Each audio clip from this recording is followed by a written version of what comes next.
Que alegria começar mais uma semana com mais 3 pontos na conta. A voz ainda não está 100%, mas eu quero cumprimentar você, pedir o seu like. Mãozinha que está aqui embaixo, já comenta, compartilha essa fase do Vasco, que está durando.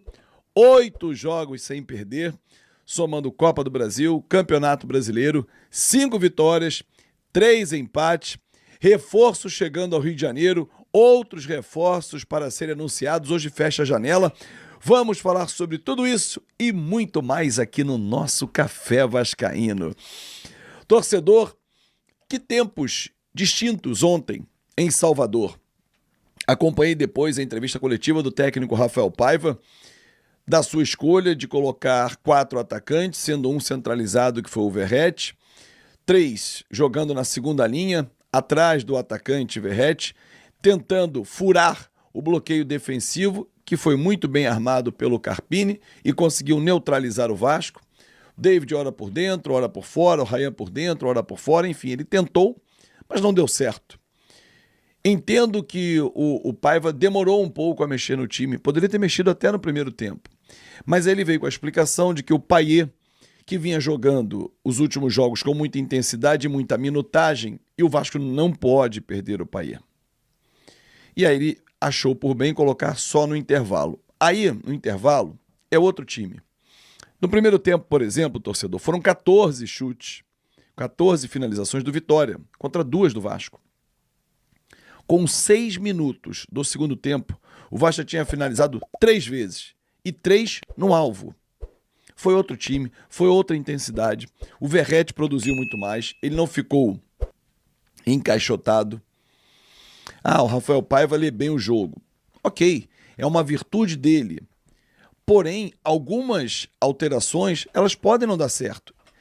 Ele pensou uma estratégia, o Carpini neutralizou. Há um adversário do outro lado. Ele pensou na estratégia de empurrar a linha defensiva do Vitória, dificultar a saída de bola e pressionar. O Vasco não fez isso. O Emerson não foi bem, o Ryan não foi bem e eles foram substituídos no intervalo. O Jean David e o Payet entraram muito bem no jogo. A nossa dupla de zaga estava bem posicionada. Nós estávamos perdendo o jogo aonde? No meio-campo. Como diz aquela música do Skank, o meio-campo é o lugar dos craques que vão levando o time todo para o ataque. Nós não tínhamos quem levasse o jogo para o ataque e defensivamente o time estava exposto, porque Esforça tentava fazer o vai e vem com o Hugo Moura e eles não conseguiam. Ontem o João Vitor levou o 3º cartão amarelo no enfrenta o Flamengo, dia 15. 11 tem o jogo com o Atlético Paranaense. A delegação está voltando hoje para o Rio de Janeiro, folga até quinta-feira, quando retoma os trabalhos. Mas tem que dar trabalho para os caras, tem que... Não. Faz parte. Dá uma aliviada, dá uma pisada no freio, vai curtir a família. 2 dias de folga, amanhã e quarta, e o time volta a treinar quinta-feira. Não vai perder nada. Precisa, porque o time vem numa intensidade. Quando o Vasco tem que virar jogos, não foi o caso de ontem, porque ele saiu na frente e assim acabou o jogo, mas quando ele tem que virar, o mental também desgasta muito. O Vasco tem mostrado muita maturidade. O Vasco hoje é um time maduro. Está sabendo sofrer e sair do sofrimento. Agora, como diz meu amigo João Guilherme, há necessidade de sofrer tanto? Não. Ontem era um dia que não precisava sofrer tanto. O Vitória está na zona de rebaixamento. O Vasco briga na parte alta da tabela. Mas o fulano falou. Esquece o fulano, torcedor. Foca no Vasco. Foca em quem traz informação sobre o Vasco. Quem fala bobagem sobre o Vasco, não gasta a sua energia com isso. Eu aqui não gasto energia com quem entra no canal para me criticar por criticar, atacar, falar bobagem. Esquece. Foco nas coisas boas. Gente, o trabalho do Rafael Paiva é de se levar em consideração porque é muito bom. São 11 vitórias em 21 jogos comandando o Vasco. Nos últimos 8 jogos, não tem derrota, somando Campeonato Brasileiro e Copa do Brasil. 5 vitórias e 3 empates.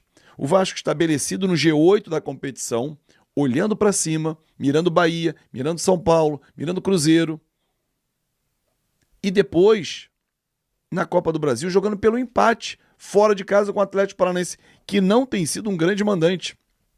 No Campeonato Brasileiro, torcedor, para que você tenha uma ideia, o Atlético Paranaense é o 17º mandante da competição. Isso. Jogando em casa, Arena da Baixada, que é um lindíssimo estádio, um dos mais modernos do país, em que lá sempre foi um caldeirão, sempre foi difícil jogar. E esse ano não tem sido. Ontem o Palmeiras foi lá e deu de 2-0 neles. Ah, mas o Capelani, é amigo, cara, gente boa, falou um monte de bobagem. Esquece, torcedor.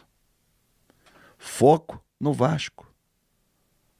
Nas coisas que envolvem o nosso time. Por exemplo, ontem o presidente Pedrinho, que foi ovacionado pelo torcedor, que tem feito um trabalho muito bom, e eu fico inteiramente à vontade, porque já o critiquei e elogio também, e não precisa pagar nenhum imposto para criticar ou elogiar, faz parte do jogo.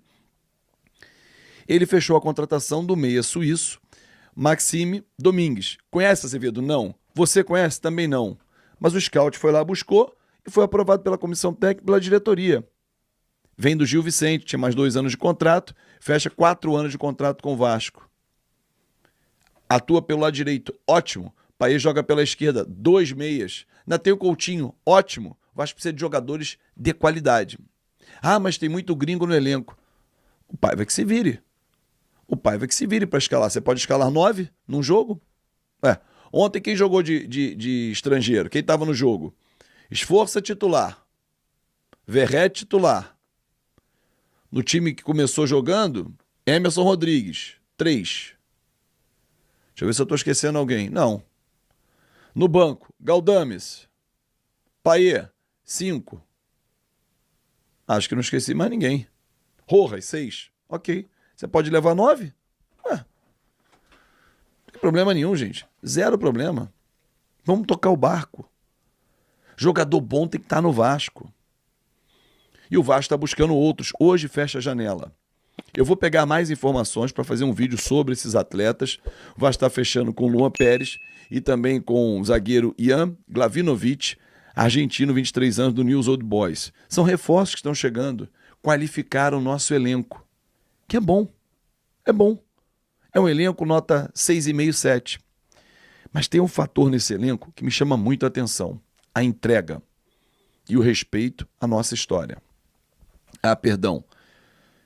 Esqueci do Jean David. Então, 7 estrangeiros ontem. Simples. É olhar para frente. Pois é, Vasco ganhou mais uma no Campeonato Brasileiro. Jogo importante, hein? Contra o Vitória, 1-0 em Salvador, gol do João Vitor, que é um jogador muito importante no setor defensivo, mas acabou tomando o 3º cartão amarelo e não enfrenta o Flamengo.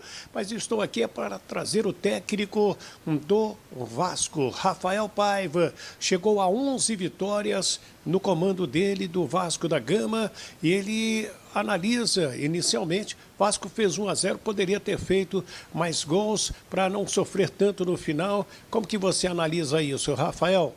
Acho que a equipe tem amadurecido em todos os sentidos, né? Eu acho que esse também é um aspecto que a gente tem evoluído pelo que a gente sofreu ali, pelos gols que a gente sofreu em alguns jogos que a gente não gostaria. Então, tudo isso vai fazendo você evoluir, né? Então, a evolução são em todos os aspectos, assim. Eu acho que esse também é um aspecto que a gente tinha que evoluir. Lógico que a gente quer buscar sempre o próximo gol para você tentar estar cada vez mais próximo da vitória, largar o placar, mas saber sofrer no final sem tomar gol tem sido fundamental. A gente vê em vários jogos a quantidade de gols que saem no final do jogo. Eu acho que a gente está mais maduro nesse aspecto também. Não pode ser o principal, mas faz parte do jogo, e eu acho que a gente de verdade tem amadurecido e controlado melhor esse final de jogo aí. Paiva, Dudu Machado, da Metrópole FM. A pergunta que eu queria fazer é a seguinte: primeiro, parabéns pela vitória. Ao assumir a equipe, você falou a seguinte frase: eu sou técnico de base, então eu sei fazer coisa boa com o que eu tenho na mão. Eu acho que o Vasco representa muito isso. Não que o time seja limitadíssimo, mas poderia ter mais algumas peças.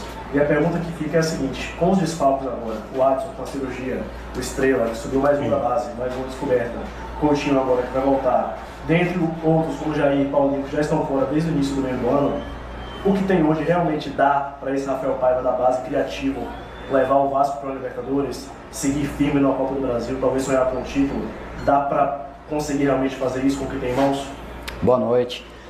A gente vai tentar até o último momento, até onde a gente puder ir. Realmente é isso que a gente vai fazer, de evoluir o que a gente tem.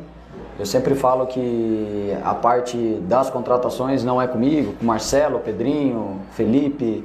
O que eu tenho é que potencializar o que eu tenho na mão, né? E sempre falei que é um grupo extremamente bom para trabalhar, é um grupo extremamente profissional, é um grupo que a gente tem um casamento bom com os jovens atletas, com os atletas da base e a gente vai tentar buscar o máximo.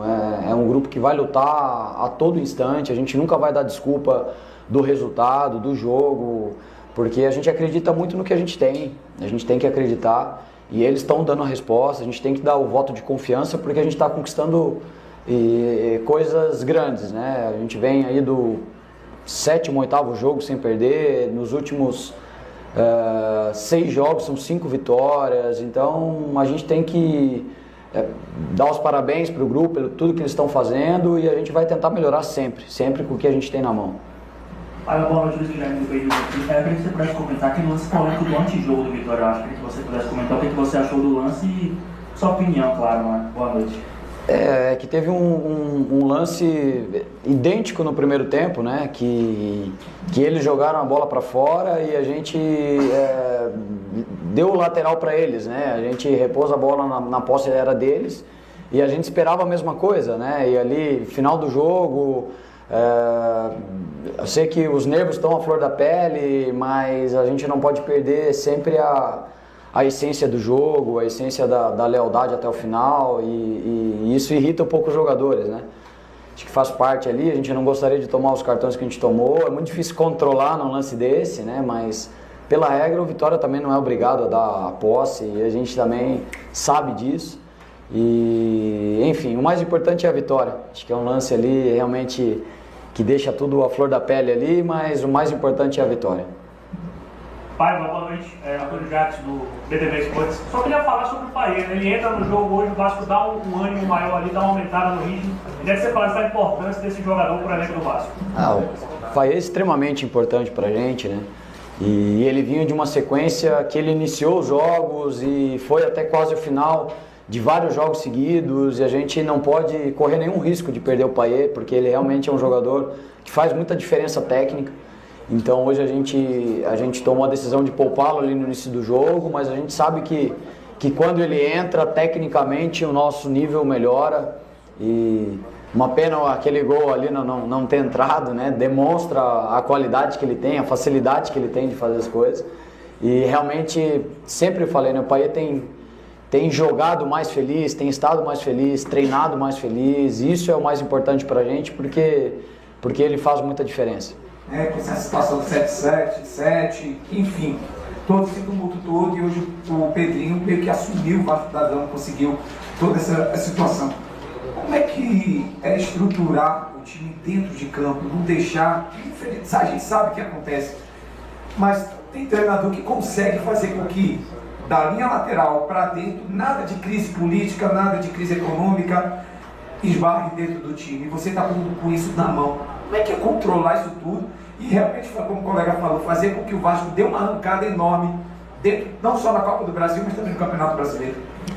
Eu acho que isso demonstra o quanto esse grupo é extremamente profissional, né? Porque em nenhum momento esse grupo oscilou nesse sentido, né? De deixar o externo atrapalhar o nosso dia a dia, a nossa capacidade de treinar em alto nível, de jogar, de ser competitivo para jogar.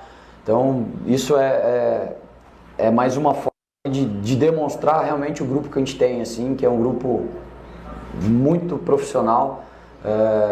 A gente sabe que é muito difícil, né? A gente não está a par de tudo que está acontecendo, no sentido de tentar não deixar entrar dentro de campo, e esse grupo conseguiu em todos os momentos. Eu acho que agora a gente está numa tranquilidade muito maior do que está acontecendo no externo, e muito também porque a gente vem fazendo dentro de campo. Então a gente sabe que a resposta no final das contas é dentro de campo, ali vai ser o termômetro de tudo, e a gente está conseguindo dar essa resposta. A gente está muito focado no que a gente tem que fazer e a gente tem certeza que o Pedrinho está resolvendo da melhor forma possível todos os problemas que tem externos.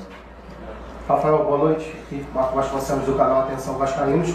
Você já explicou o início do Payet no banco, né? Depois ele foi utilizado no segundo tempo. Queria ouvir de você a estratégia inicial com aquela linha de 3 com o David, o Ryan e o Emerson Rodrigues. Você iniciou até com o David mais centralizado, depois com 25 mais ou menos você fez a troca, colocou o Ryan até para o David ajudar o Piton, porque o Vasco estava sofrendo por aquele setor. Você já tinha feito isso também e deu certo na virada, na última quinta-feira. Como é que você analisa essa estratégia, essa alternativa de jogo, ficou com um time um pouco mais móvel ali do meio para frente?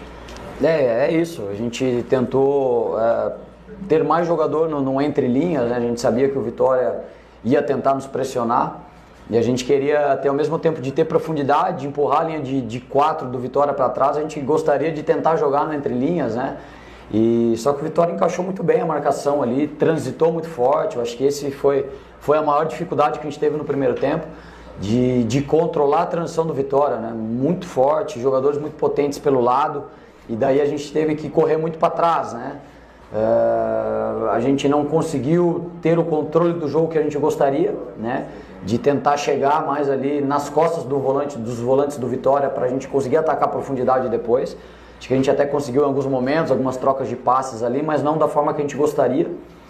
E, enfim, a gente está tentando buscar todas as estratégias e alternativas aí na hora que for preciso, né? O campeonato vai afunilando, a Copa do Brasil afunilando cada vez mais, então a gente precisa ter cada vez mais estratégias aí que a gente possa mudar o jogo, né? Então a gente tem conseguido aí em alguns jogos sair atrás e mudar estrategicamente dentro do jogo para buscar as vitórias, e a gente está buscando várias formas de tentar evoluir, de tentar extrair o máximo dos jogadores, e essa foi mais uma forma de tentar estruturar um jogo diferente ali. Por falar em estratégia e pensar jogo a jogo, o próximo é inegável, é o mais importante para o Vasco na temporada. É só daqui a 10 dias, queria que você passasse um pouco desse planejamento. Agora o foco é só a Copa do Brasil, até esse confronto. Então tem o João Vitor, que é um desfalque importante, mas deve ter a volta do Felipe Coutinho. Hoje você já teve de volta o David, acredito que tenha sido importante até a entrada para ele readquirir o ritmo. E o próprio Jean, mais uma vez, ganhou minutagem, né? Eu acho que primeiro a gente tem que desfrutar um pouquinho dessa vitória, desse momento que o Vasco está vivendo, né? Dos resultados ali, de novo a gente terminar uma rodada no G8, mais próximo sempre da parte de cima da tabela. Eu acho que a gente precisa desfrutar isso, porque é muito difícil chegar, é muito pesado também o dia a dia para chegar onde a gente está chegando, né? A gente vai ter um tempo importante para trabalhar com o Atlético, um jogo completamente aberto, dificílimo jogar lá na Arena, e a gente sabe que a gente vai ter que defender muito bem, não podemos abrir mão de jogar, a gente já falou sobre isso, e a gente vai ter que competir muito, como a gente tem competido, porque realmente a gente está próximo de chegar numa semifinal, que há tanto tempo a gente não chega, mas sabemos que vai ser um jogo extremamente difícil contra o Atlético. De novo, um jogo muito aberto, que a gente vai ter que lutar muito, brigar muito, jogar muito, para a gente tentar passar do Atlético lá. Aí então a entrevista coletiva do técnico Rafael Paiva, e agora eu quero a sua opinião. Rapaziada, então é isso aí. Ficamos com o nosso giro de notícias do Vasco. Vasco ontem jogou aí o primeiro tempo muito abaixo do que esperávamos, né? Apesar que o Vasco não tem jogado bem durante o primeiro tempo. E após o segundo tempo, aí o Vasco consegue sempre um poder de reação. Foi assim, a maioria dos jogos que o Vasco tem jogado, né? Foi assim contra o Red Bull Bragantino, onde o Vasco também deu mole em deixar empatá-lo no final. Foi assim contra o Criciúma, né? Onde o Vasco tomou o gol logo no início. E no final, aí no segundo tempo, o Vasco conseguiu virar o jogo. E no finalzinho tomou um gol aí, né, de empate. Aí depois jogos contra o Atlético Paranaense, 2 vezes, um pela Copa do Brasil e outra pelo Campeonato Brasileiro, o Vasco toma o gol no primeiro tempo, aí no segundo o Vasco cria o poder de reação, toma aquela tomada de decisão para poder conseguir embalar e ganhar os jogos. Ontem o Vasco não tomou gol no início da competição, né? Na verdade o Vasco não tomou gol nem no final. O Vasco sofreu aí nada de gol Mas o primeiro tempo foi bem abaixo do que poderia. Se não fosse o Léo Jardim aí para poder fechar o gol, para mim o Léo Jardim foi o melhor jogador do Vasco em campo. O Vasco poderia ter tomado uns 3, 4 gols aí, porque o Vitória ele jogou muito, foi para cima do Vasco, mas não soube aproveitar. Também aí dá crédito total aí ao Léo Jardim, que não deixou ninguém aí fazer com que o Vitória fizesse o gol. Lembrando bem aí que na segunda etapa o Vasco já começa melhor, né, com uma postura totalmente diferente, com a entrada ali do Jean Davi e também com o Payet. O Vasco começou a se tornar agressivo, foi para cima, começou a dominar o jogo até aí o cruzamento de um escanteio batido pelo Payet na medida aí para o João Vitor, né, que subiu mais alto que 2 zagueiros, ele estava acompanhado com 2 zagueiros, ele subiu dois marcadores, e o João Vitor subiu lá em cima no 5º andar e buscou essa bola no canto esquerdo do goleiro no contrapé, fazendo um belo gol, dando a vitória do Vasco. Lembrando que também foi o primeiro gol do João Vitor na carreira profissional aí, né, com a camisa do Vasco. Lembrando que é um tabu, né, também, né, que ele nunca tinha feito gol pelo profissional, e com a camisa do Vasco ele chega a marcar seu primeiro gol. Um zagueiro muito importante, o Vasco perde ele para o jogo contra o Atlético Paranaense. Vai ficar difícil aí para o Vasco, se o Vasco não fechar nenhum com zagueiro. Hoje, lembrando que terminou ontem, né, a janela de transferência. O Vasco termina hoje, na verdade, né, a janela de transferência. O Vasco não consegue aí, anunciar nenhum zagueiro até o momento, somente um meio-campista aí suíço, né? Nem sei se vai lacear essas coisas, porque o Vasco já tem bastante meio de campo, mas enfim, eu acho que o Vasco pecou aí em não trazer um zagueiro. A verdade é essa, que o Léo é um bom zagueiro, mas não está vivendo um bom momento. E o Vasco está dependendo muito do Maicon e do João Vitor. O Maicon muito seguro nos jogos aéreos, né? Vencendo todas as bolas aéreas. Mas sabemos que é um zagueiro lento, não é rápido. Mas ele é um zagueiro muito eficiente em bolas aéreas, ele tira todas. E o João Vitor é o zagueiro mais rápido que o Vasco tem para poder combater contra atacantes velozes. Enfim, essa foi a minha análise. Se você gostou, já deixa seu like, se inscreva no canal e ativa o sininho. Um grande abraço no coração e até o próximo vídeo.